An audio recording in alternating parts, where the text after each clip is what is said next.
اعوذ باللہ من الشیطان الرجیم بسم اللہ الرحمن الرحیم وبہ نستعین وهو خیر ناصر ومعین الحمدللہ وکفی وسلام علی عبادہ الذین اصطفی۔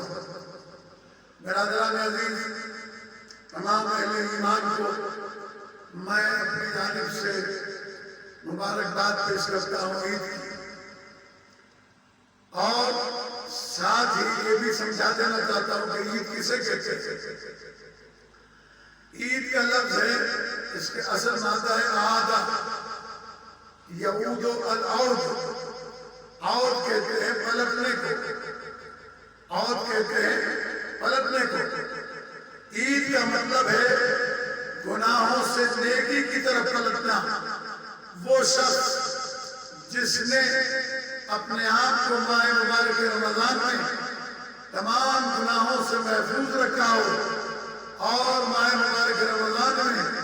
پورے روزے رکھے ہوں، بغیر کسی شرعی عذر کے روزہ نہ چھوڑا ہو، اور اس نے کسی قسم کا گناہ نہ کیا ہو،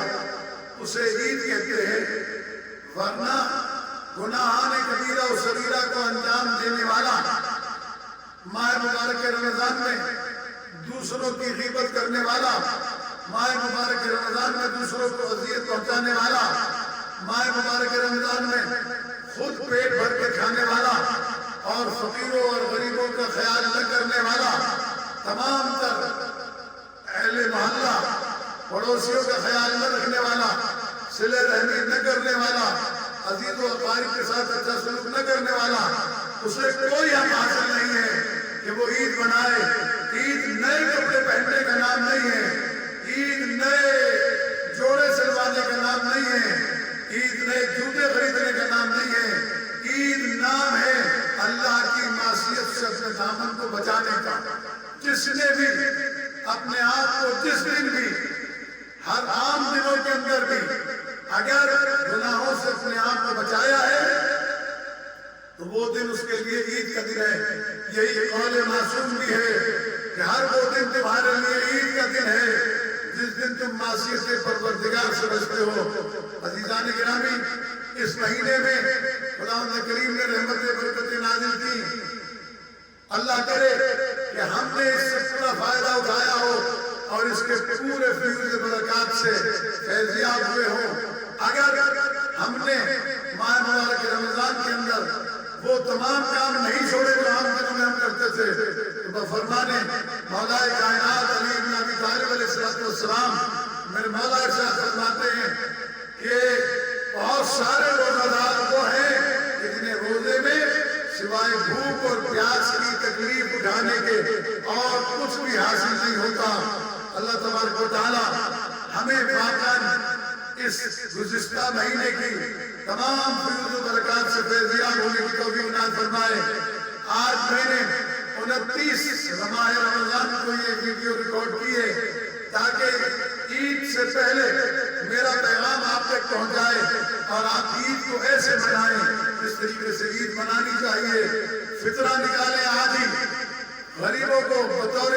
قرض ادا کر دیں، اور اس کے بعد اس فطرے کو چاند رات کا چاند دیکھنے کے بعد میں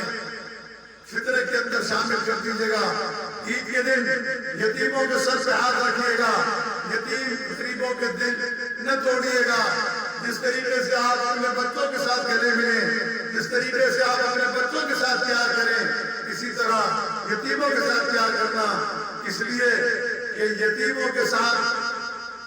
پیار سے پیش آنا، ان کے سر پہ ہاتھ رکھنا اتنا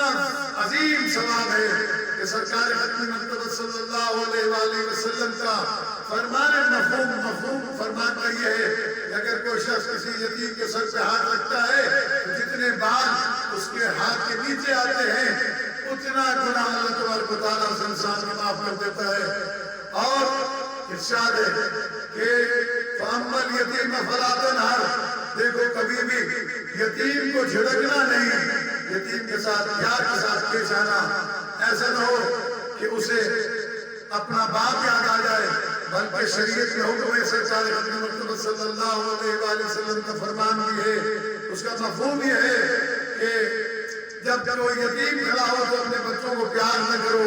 ایسا نہ ہو کہ اس کے دل میں یہ احساس پیدا ہو جائے میرا بھی باپ ہوتا تو وہ مجھ سے بھی ایسے پیار کرتا۔ عزیزان گرامی، بس میں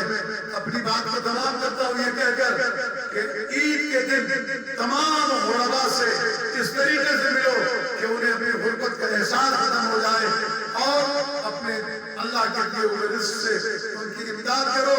اور ان کے ساتھ اچھا سلوک کرو۔ والسلام علیکم ورحمۃ اللہ وبرکاتہ۔